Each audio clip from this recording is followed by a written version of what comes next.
Don't blame the distractions. Improve your focus. That's going to be the quote and the topic for today's video. Because we're going to be talking about how we always tend to find an excuse to when something doesn't go right in our life. And that's so wrong because there will always be someone or something or, whatever for us to blame it on and say that things didn't go right for us. And it's okay maybe for once or twice, but if you always do that with every single thing that happens in your life, it gets to a point where it's not acceptable. And that's what we're going to be diving into in today's episode. So, without further talking, let's hop into it. So, as the quote says, we must improve our focus because there will always be something. You will always find an excuse, a reason, a cause to your failure. And sometimes, maybe, I'm not going to say 100% of the times, but there will be a percentage of times that, yes, something happened and didn't allow it. Sometimes it's a blessing when something doesn't happen. But for example, I don't know, if you fail your driving exam, and so you're so sad and blah, blah, blah, and you blame it on X, Y, and Z and blah, blah, blah. And maybe yes, but also maybe you weren't ready to get your driving license. And if life would have given you that license and you would have gone and started to drive, with crazy drivers on the highway and things like that, maybe you would have gotten into a very bad accident. And so life, the universe, God, whatever you believe in, prevented you from that.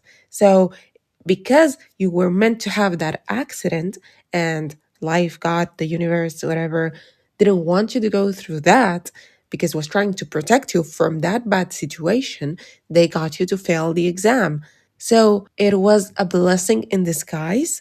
So you always must see situations like this as, where is the good thing in all this, you know? But I'm talking about situations where, you really didn't have anything more to do in order to prevent it. And so you can explain it this way and move on, but don't put it as an excuse and stop. And then start saying, no, but nothing works out for me. I'm always like this. I never have luck. I blah, blah, blah. All those things. Don't try to be petty because you're only ruining yourself. Every single person that is hearing you will be like, yeah, I'm sorry, blah, blah, blah. And they will move on with their lives because it's not actually their lives. You're the only one that is suffering from those things. So you can either take action, move on, and make things work out for you. If you think that something is going wrong in your life, work harder and make it happen because no one else will do it for you. And don't think like the universe, God, whatever hates me. No, nobody hates you. Every single person goes through obstacles. Life will never be linear and happy and good. You will always take hits. And at whatever age that you are, you will still get hits 20 years from now, 50 years from now, and it's not never gonna stop. So either learn how to deal with these kind of situations now or keep dealing with them so poorly like you're doing and spend the whole rest of your life miserable because it's only gonna get worse and worse because as you grow up your problems will grow because you're getting into another level of adulthood. I don't know at what age you're listening to me, but if you're a teenager, you will become an adult. If you're already a young adult, you will become an even older adult. As you grow, your life starts to change and becomes more serious, and so does your problems. When you were younger, you didn't have to worry about your rent and things like that, but now as you grow old, you do. Your problems will evolve, but you will stay the same. If the way that you manage your problems is this, don't think, oh no, but when I grow older, I won't be like this. No, darling, you will be like this. If you don't change something right now, nothing will change. You will just still see and face problems the same way, unless along the way you finally realize that you can't be living like this and at some point you make the shift. But unless that shift really happens, the same way you're dealing with your problems right now, you'll still be doing it in 20, 30, 50 years from now. So think about it if this is the way that you want to keep living your life or not. If not, then make the change right now. Don't expect future you to do it. No, do it right now. It will be better for you because the sooner you change the way you face problems, the easier you'll make your life and the happier you will be. Because if every single time you have a problem, see how you react, see how you face things, is it pleasant? I don't think so. I don't think you enjoy it. So if you put the effort into trying to work on how you face them, you will be the first person to be thankful to yourself. Nobody else will be so affected by it because nobody's suffering the same way that you do. So you must do it for yourself and nobody else. That's how life works. So going back to the quote, we must learn to focus. And by that, we mean that life, as you live your life will be still hitting you with different things. There will always be some certain problem, a friend who has done this to you, or you failed an exam, or you're out of money, or whatever. I can come up with a billion different situations that could, affect your mood and your focus and things like that. And if you let those situations affect you and really take up time and space in your life, they can, it's true, but you need to learn to, when things matter, if you're about to go and do an exam and you have all this buzzing in your head, you must learn how to clear your head and focus on this current exam that you have. Because when they give you your mark and you passed with an amazing note, that's only going to uplift you because you were able to get past all the negative things that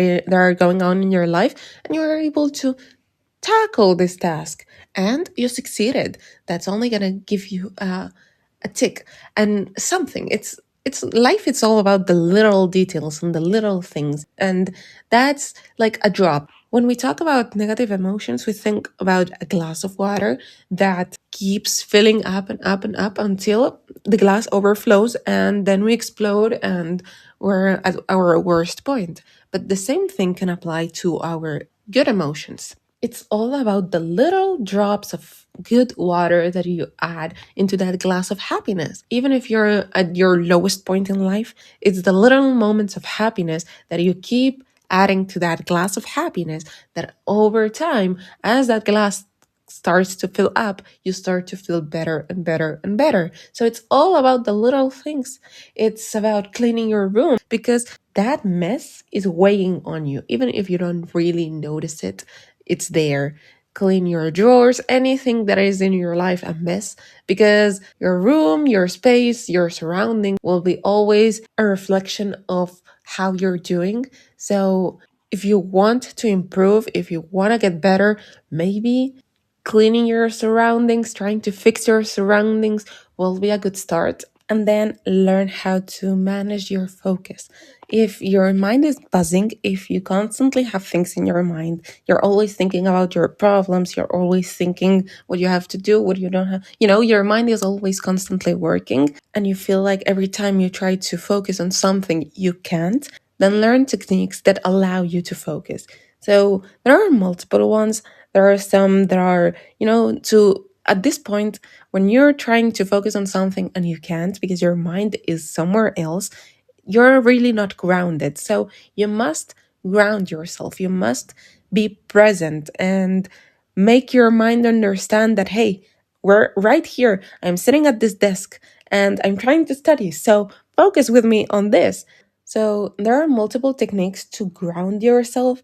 There's the 5 4 3 2 1 method, which consists on naming 5 things you see, 4 you can touch, 3 you hear, 2 you smell, and 1 you can taste. That will help you to anchor yourself in the present. You can also work on your breathing. I believe that technique is called box breathing. It's basically you hold for 4 seconds, you exhale for 4 seconds, and then you go again for 4 times this whole process. And that also helps you to calm your nervous system. And I know that there are a lot of other techniques, so you just need to do your research and see which ones align better with you. And this will help you to ground yourself, be present. That's the start. And then once you're present, you must tackle your goals, which is something very hard sometimes when we're in a tough point of our life. And some goals, they seem so hard, so big, so, so time consuming, and they require so much of us that we start to procrastinate them, we start to avoid them, we never get around to achieving them. But any goal, big, small, whatever, you have to break it down, and in order to minimize its intimidation, if you will, because so many goals seem so intimidating, they seem so big that are scary. But if you break them down into smaller objectives every single day, that's more manageable, that's something less scary, and so much easier for you to be able to focus on doing that small little thing every single day, even if you are at a point where you just can't seem to be able to do anything. So, yeah, that's all. That's all the ranting for today's video. I hope you enjoyed it. I hope I got to change a little bit your mind about how you see control, about how you see life. And I hope that you get to implement at least one or two things of the things that I mentioned in today's video. But yeah, take care of yourself and remember that you're the most valuable thing that you have and that you will ever have. So, make sure to take care of yourself. Bye.